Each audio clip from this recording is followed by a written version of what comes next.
Estimados amigos y hermanos, sean todos bendecidos en el nombre de nuestro Señor Jesucristo. Quiero invitarle, quienes puedan, a que compartan conmigo la lectura de la palabra del Señor en Mateo capítulo 13, hermanos. Mateo capítulo 13. Vamos a leer juntos allí entre el versículo 24 y el versículo 30. Amén. Mateo capítulo 13, versículo 24 al 30, leo en el nombre del Señor Jesucristo. Le refirió el Señor otra parábola, diciendo: El reino de los cielos es semejante a un hombre que sembró buena semilla en su campo. Pero mientras dormían los hombres, vino su enemigo y sembró cizaña entre el trigo y se fue. Y cuando salió la hierba y dio fruto, entonces apareció también la cizaña. Vinieron entonces los siervos del padre de familia y le dijeron: Señor, ¿no sembraste buena semilla en tu campo? ¿De dónde, pues, tienes cizaña? Él les dijo: un enemigo ha hecho esto. Y los siervos le dijeron: ¿quieres, pues, que vayamos y la arranquemos? Él les dijo: no sea que al arrancar la cizaña, arranquéis también con ella el trigo. Dejad crecer juntamente lo uno y lo otro hasta la siega. Y al tiempo de la siega, yo diré a los segadores: recoged primero la cizaña y atadla en manojos para quemarla, pero recoged el trigo en mi granero. Amén. Amén al Señor. Gracias al Señor.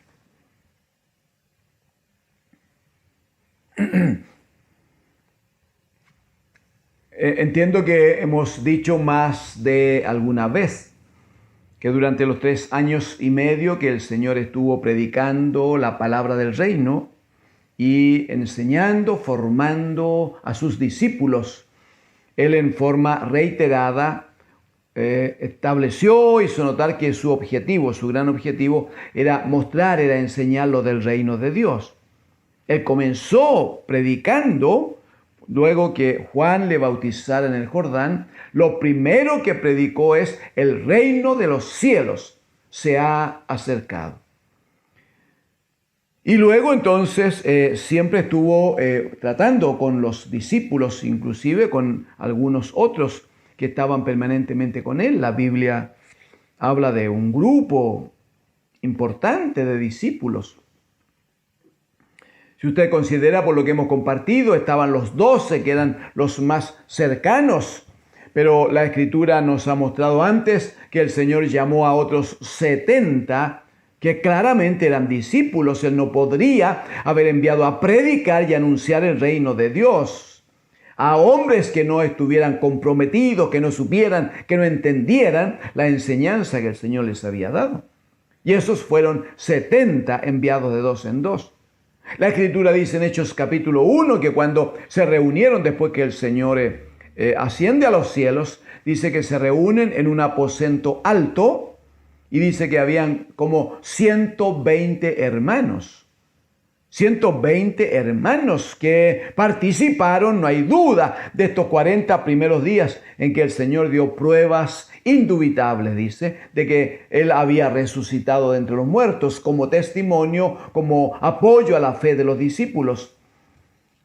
Pero luego de esos 40 días en que seguramente estos 120 junto a los 12 participaron, ¿no?, de todo este tiempo tan hermoso, debían permanecer otro tiempo que no estaba definido, no estaba determinado. Nadie le dijo a los discípulos: esperen 10 días en adoración, en canto, en oración, para que venga el Espíritu Santo. Nadie delimitó nada, ellos no lo sabían. Ellos esperaron porque el Señor les dijo, esperen hasta que sean revestidos del poder de lo alto. Y estos 120 entonces permanecieron allí con los discípulos un tiempo de nuevo no determinado, ¿no? Y bueno, y esperados estos 10 días, allí desciende el Espíritu Santo y ellos son bendecidos con ello, no hay duda. Lo que estamos tratando de decir, que los discípulos, aquellos que luego serían transformados en apóstoles, en comisionados del Señor, en pilares del establecimiento de la iglesia de Dios, claramente estos eran 12, no hay duda. Y aunque Judas Iscariote traicionó y vendió a su maestro, y luego terminó colgado de un árbol, una de las primeras cosas que los discípulos hacen, enseguida que el Señor asciende a los cielos y ellos se disponen a estar bajo la voluntad del Señor, esperando que venga el Espíritu Santo sobre ellos para llenarles de poder, lo primero que hacen es nombrar a un sucesor de Judas Iscariote. Y debían hacerlo de esa manera porque también era parte de la profecía. Debía hacerse de la manera que lo hicieron por la gracia de Dios. De tal forma que se mantuvieran ahora ya no los 12 discípulos, sino que con el sentido expreso de ser apóstoles del Señor, o sea, comisionados del Señor. En ese tiempo entonces, mientras el Señor estuvo con ellos, lo que más hizo fue hablarles del reino de Dios. Y hoy observamos en esta parábola, esta palabra que el Señor tiene con ellos. Y esta parte de la enseñanza, esta parte del discurso, la inicia el Señor específicamente, puntualmente diciendo el reino de los cielos. De eso quiere hablar. El reino de los cielos es semejante a un hombre que sembró buena semilla en su campo. Pero los hombres que sembraban se durmieron y vino su enemigo y sembró cizaña en medio del trigo y se fue. Está enseñando acerca del reino de Dios, del reino de los cielos. Y dice que es semejante a un hombre que sembró, expresamente lo dice, que sembró buena semilla. El punto es que después de la siembra viene un tiempo en que uno solo debe aprender a esperar. Se siembra, se tira la semilla, se cubre con el arado, se cubre allí donde la semilla cayó de manera que no sea comida toda por las aves. Y se espera entonces que venga la respuesta de la tierra y la semilla empiece a transformarse en una plantita que deberá ser atendida, tratada luego, ¿no? Para que dé fruto. Pero ese tiempo en que la semilla está tirada en la tierra es un tiempo de solo esperar. Es un tiempo de paciencia. Es un tiempo de fe, no hay ninguna duda de eso. Claramente nuestras vidas, hermanos, es una vida que, según lo enseña la Escritura, nuestra alma es como la tierra del campo. Y por la gracia de Dios, todos nosotros, sin excepción, hemos recibido la semilla. Y no cualquier semilla, sino una buena semilla. La hemos recibido. La semilla está en nosotros.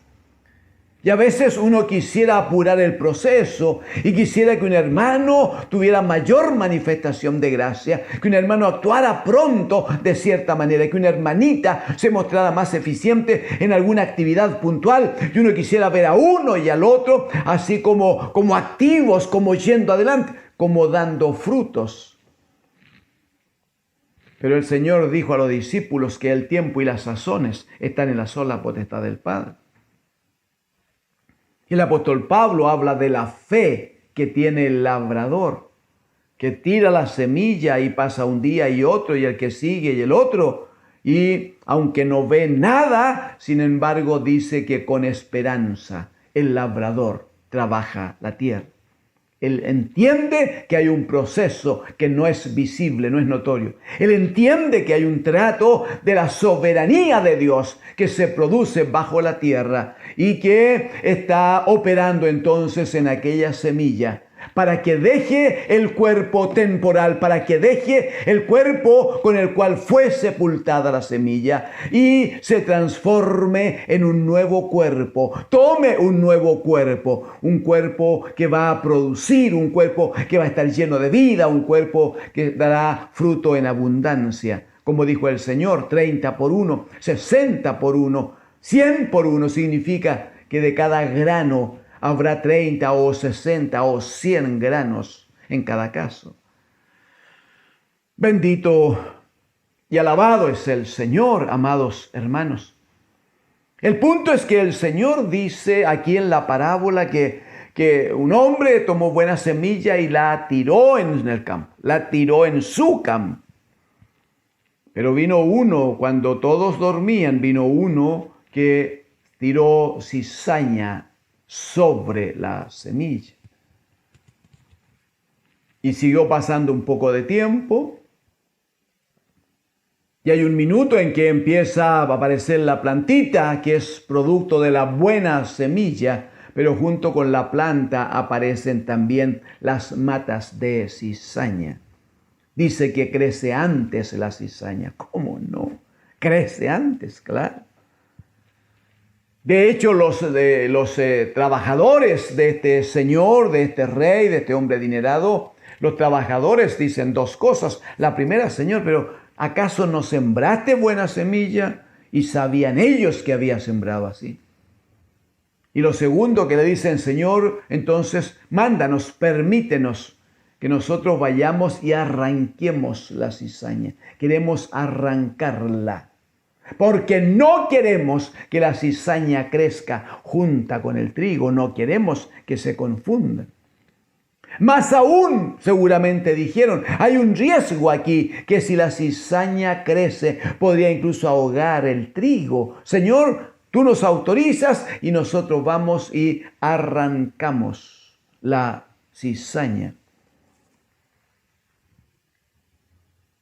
No sé si a usted, a mí me parece de toda lógica el planteamiento que los hombres están haciendo.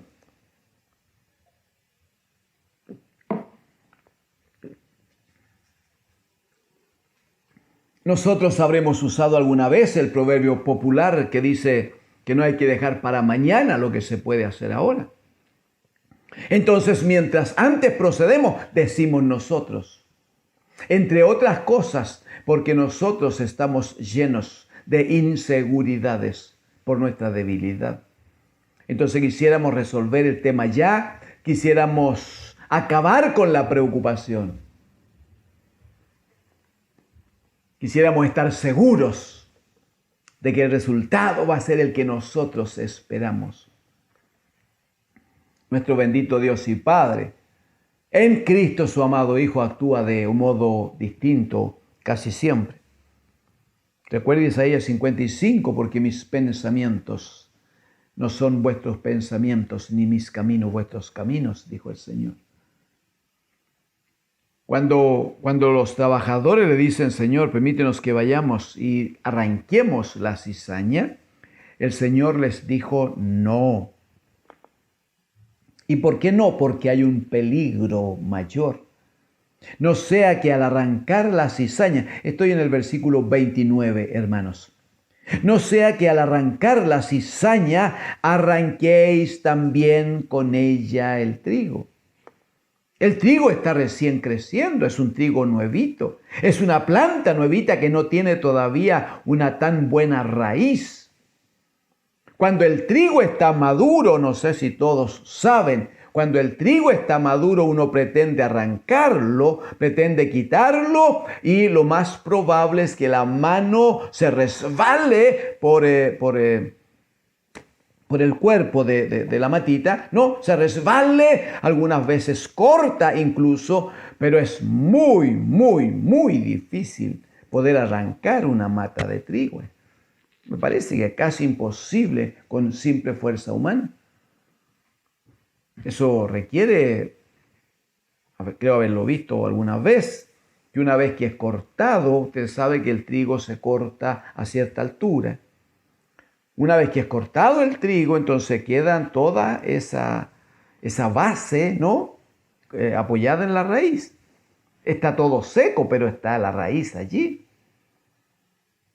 Y he visto en algunas veces que la forma que tienen los labradores para resolver la situación es prenderle fuego a eso, para que se queme todo, se queme aquello, y luego volver a abrir la tierra para quitar las raíces. Pero eso no es así cuando la planta es pequeñita, cuando la planta es nueva. Entonces, en la sabiduría del Señor, este hombre les dice a los trabajadores, no pueden pretender quitar la cizaña. No, porque corremos el riesgo de arrancar con ella. No, uno arranca la cizaña y con ella va a salir también la matita de trigo. Entonces, ¿cuál es la instrucción? Verso 30. Dejad, esto es esperen. Otra vez, los tiempos y las sazones están en la sola potestad del Padre. Dejad crecer, dice, juntamente lo uno y lo otro hasta la siega. Y al tiempo de la siega yo diré a los segadores, recoged primero la cizaña y atadla en manojos para quemarla, pero recoged el trigo en mi granero. ¿Qué está diciendo el Señor? Miren, para que no arriesguemos que alguna de las plantitas sean arrancadas y mueran, entonces dejemos que pase el tiempo. Dice literalmente, dejemos que crezcan juntos el trigo y la cizaña, que crezcan juntos. Y allí aparecen, amados hermanos, nuestros temores. Allí aparecen nuestras preocupaciones que tienen un sentido lógico en cuanto a nuestra debilidad, a nuestra incapacidad de cubrirlo todo, claro. Uno dice, no, pero es que si la cizaña sigue creciendo y puede ser afectado el trigo y a lo mejor el resultado y el fruto, o también puede dañarse en el camino. El Señor dijo, no, dejen que estén juntos, dice, hasta el tiempo de la siega. El Señor muestra toda su seguridad, claro. El Señor muestra toda su convicción, ¿cómo no? Quiero enseguida mostrar en los minutos que tenemos la aplicación que el Señor hace respecto de esta parábola. Pero antes, por causa de esto, dejen que crezca la cizaña, dejen que crezca junto con el trigo. Hay una palabra del Señor en Juan capítulo 10. Juan capítulo 10.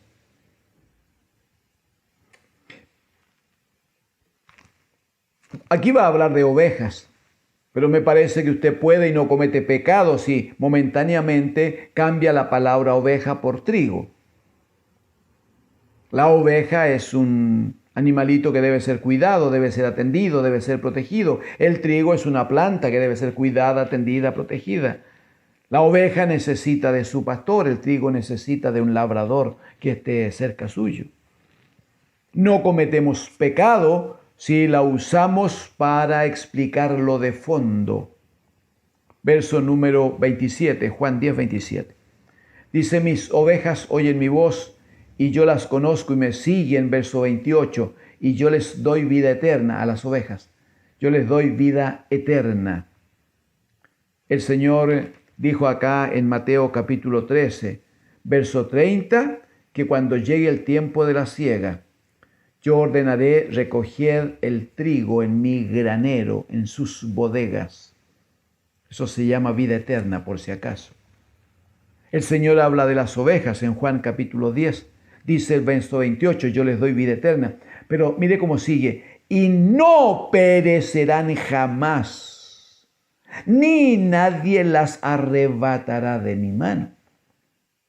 Uno dice, pero ¿cómo acaso el Señor las va a poner, este tiempo las va a poner en algún lugar donde no hayan depredadores, donde no hayan animales feroces que vengan y las ataquen? No, los animales van a estar, los depredadores van a estar, el peligro va a estar, pero el Señor ha comprometido su palabra con aquellos que somos sus ovejas. Dice, no perecerán jamás. Amén. No perecerán jamás. Pero además dice, ni nadie las arrebatará de mi mano. Entonces, por si alguien todavía tuviese alguna duda, dirá en el verso 29, mi Padre que me las dio, aleluya, es mayor que todos y nadie las puede arrebatar de la mano de mi Padre.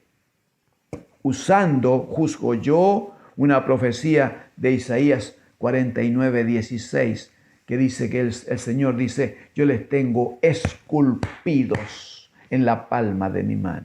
Amén, Señor. Decimos amén al Señor. Los discípulos no supieron exactamente lo que el Señor les estaba diciendo con la parábola. Entonces, luego que están a solas con Él, vienen para decirle, Señor, explícanos. Acompáñenme, por favor, versículo número 37, hermanos. Mateo capítulo 13, es donde nos iniciamos leyendo. Mateo capítulo 13, verso 37. Respondiendo el Señor les dijo, el que siembra la buena semilla es el Hijo del Hombre. Está hablando del Señor mismo, ¿no? El que siembra la buena semilla es el Hijo del Hombre. Verso 38. El campo es el mundo. Las buenas semillas son los hijos del reino y la cizaña son los hijos del malo. He escuchado algunas veces predicar diciendo que el trigo y la cizaña estarían dentro de la iglesia. A lo menos esta parábola no lo dice de esa manera. No lo dice. Lo que sí entendemos y reconocemos como palabra de Dios es cuando el Señor dice a los discípulos, ustedes no me han escogido a mí, sino que yo les he escogido. Y Él no escoge cizaña o no escoge un poco de trigo y lo mezcla Él con la cizaña. Si Él nos escogió, Él escogió trigo y trigo que Él espera que demos fruto. El Señor le dice además a los discípulos, ninguno puede venir a mí si el Padre que me envió no le trajere. Y usted entiende que el Padre no va a traer una mezcla de trigo y de cizaña. Por tanto, lo que debiéramos entender es que no puede darse la cizaña dentro de la iglesia. No puede darse. No puede. Y no puede porque la iglesia está conformada por aquellos que han reconocido que Jesucristo es Señor de sus vidas. Aquellos que han venido y han lavado sus ropas en la sangre del bendito Hijo de Dios en un acto de fe. La iglesia está formada por aquellos discípulos que han aceptado que lejos de Dios estaban bajo el pecado y por lo tanto absolutamente condenados a muerte. Pero escucharon un llamado, escucharon la voz del Señor haciendo y teniendo de ellos misericordia. Y ellos dijeron sí, amén, aceptaron, vinieron. Hemos entregado nuestras vidas al Señor y vivimos en Él, con Él y por Él y para Él. Un hermano puede tener debilidades, sí. Un hermano nos pasa a todos. Vivirá un tiempo todavía en la carne. Pablo hablando a los Corintios en el primer capítulo y en el segundo y en el tercero, los primeros versículos, hablará de los carnales. Los que todavía viven centrados en sí mismos, los que todavía quieren hacer las cosas a su manera, los que todavía reclaman así como atención exclusiva, los que todavía les gustaría que algunas cosas dentro de la iglesia se hicieran como antes él las vivía o ella las vivía fuera. Pero eso es temporal, porque la carnalidad tiene que ver con la condición de niños. Y la condición de niños, gloria a Dios, no es para siempre, no es eterna. Los niños necesariamente deben crecer, crecerán por la gracia de Dios. Entonces hay un tiempo de debilidad, de carnalidad, de ser niños. Sí, pero van a crecer y los hermanos van a empezar a dar frutos. Entonces no se puede confundir un hermano que administra ciertas carnalidades con la cizaña de que habló el Señor aquí. Porque en el caso de el trigo y la cizaña, versículo número 38, dice primero, el campo es el mundo, no es la iglesia, el campo es el mundo. Luego dice la buena semilla, el trigo, son los hijos del reino. Gloria a Dios. Pero agrega, y la cizaña son los hijos del malo. El Señor Jesucristo lo dice en el Evangelio también. Que todos aquellos que no están escritos tienen otro padre, dice. Aquel que es mentiroso desde el principio. Aquel que es asesino desde el principio. Aquel que cuando habla mentira de suyo habla, dice. Por lo tanto, no se puede confundir y no se podría pretender que dentro de la casa de Dios estuvieran esta cizaña que son los hijos del mal. Llegaron como hijos del malo, no hay duda, pero usted también, pues, amado hermano, y yo también, pues. Llegamos como hijos del malo, sí, pero llegamos atraídos por el amor, atraídos por la palabra de Dios. Y cuando venimos al Señor, oímos la palabra y ofrendamos nuestras vidas y pedimos perdón y por la gracia de Dios se toma vida en nuestras almas. Se constituye en autoridad la palabra del apóstol a los Corintios en la segunda carta diciendo, de modo que si alguno está en Cristo, nueva creación. Nueva criatura es. Y las condiciones de cizaña, las cosas viejas, ya pasaron. He aquí todas son hechas nuevas. Amén. Verso 39, el enemigo que siembra la cizaña es el diablo. ¿Qué duda hay? Él solo busca hurtar, matar y destruir. Que el Señor le reprenda. La siega, dice, es el fin del siglo. Y los segadores son los ángeles.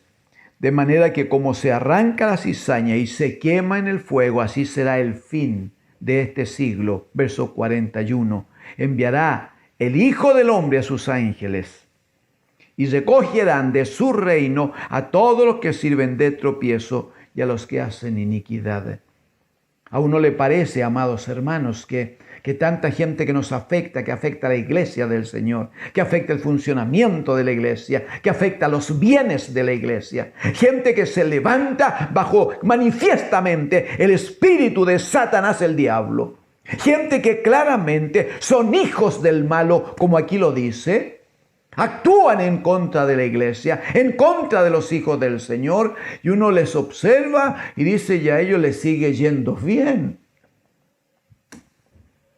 Salmo capítulo 37, no te impacientes a causa de los malignos, ni tengas envidia de los que hacen iniquidad, porque pronto, dice, en el tiempo en que el Señor enviará a sus ángeles. En el tiempo en que el Señor vendrá a separar la cizaña del trigo. En el tiempo en que el Señor, Mateo 25, separará las ovejas de los cabritos. El Señor dijo, no se impacienten por la forma en que viven los impíos, los pecadores, los hijos del malo, porque pronto van a ser cortados y van a ser como el tamo, ¿no? Como esta plantita, la cizaña, van a ser tomados, amarrados y echados en el fuego eterno. Dios es un Dios, nuestro Dios y Padre, es un Dios de plena y absoluta justicia. Él no dejará que el malo exista, mantenga, prolongue su vida con los que somos hijos de Dios. Él no permitirá que el pecado siga manifestándose. Viene un tiempo en que el Señor terminará. Dice que el Hijo del Hombre, verso 41, enviará a los ángeles y recogerán de su reino a todos los que sirven de tropiezo y a los que hacen iniquidad. 42, mire qué hermoso. Los echarán en el horno de fuego. Allí será el lloro y el crujir de dientes. Parecía que pasaba inadvertido, parecía que nadie se daba cuenta, parecía que Dios no era justo porque no salía en nuestra defensa. Tenga paz en el corazón, créale al Señor, crea que tiene un Padre que nos tiene esculpidos en su mano, crea que Cristo, el bendito Hijo de Dios, que es nuestro pastor, Él nos protege, Él nos cubra, Él nos bendice. Pero aprendamos a ser fieles a Él. Vivamos declarando: el Señor es mi pastor, nada me va a faltar. Es que al parecer sí nos faltarían cosas. Nada nos faltará. Nada nos faltará. Aleluya. El Señor proveerá en aquellas cosas que sean necesarias. Verso 43. Luego que sea recogida la cizaña y quemada. Verso 43. Entonces los justos resplandecerán como el sol en el reino de su Padre. Entonces los justos resplandeceremos como el sol. ¡Uy, aleluya! Por favor, guárdese eso en su corazón.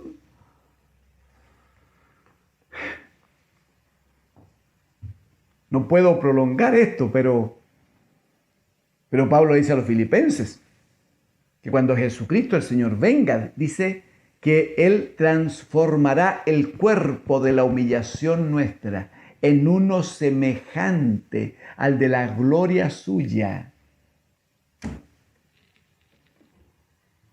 Y el Señor dio una muestra rapidita de cómo iba a ser o cómo era el cuerpo de Cristo cuando se transfiguró en la montaña. Y dice que su rostro era como el sol y sus vestidos resplandecientes. Y nosotros, dice Pablo, los filipenses, y él está bajo el Espíritu del Señor, yo lo creo absolutamente. Dice que el Señor transformará el cuerpo de la humillación nuestra en un cuerpo semejante al de la gloria suya. ¿Vamos a brillar o no vamos a brillar? ¿Por qué no recibe esta palabra como una exhortación que llene su alma de esperanza? ¿Por qué no dice amén, Señor? A veces no lo pasamos bien, hay dificultades, pero tú eres nuestro Dios, tú eres nuestro Padre. Dígale a Jesucristo el Señor, qué bueno sería que la familia se organizara en oración, allí ahora, y le dijeran: Señor, a pesar de la circunstancia, a pesar de los problemas, a pesar de que la cosa no está bien, a pesar de que nuestros enemigos ahora están riendo y están disfrutando porque ellos han vencido en cuestiones temporales, dígale: Señor, nosotros confiamos en ti y tú eres justo y vivimos en paz, porque Jesucristo es nuestro pastor y si nos mantenemos en Cristo, nada nos va a faltar, nada nos va a faltar. Que el Dios de los cielos bendiga sus vidas.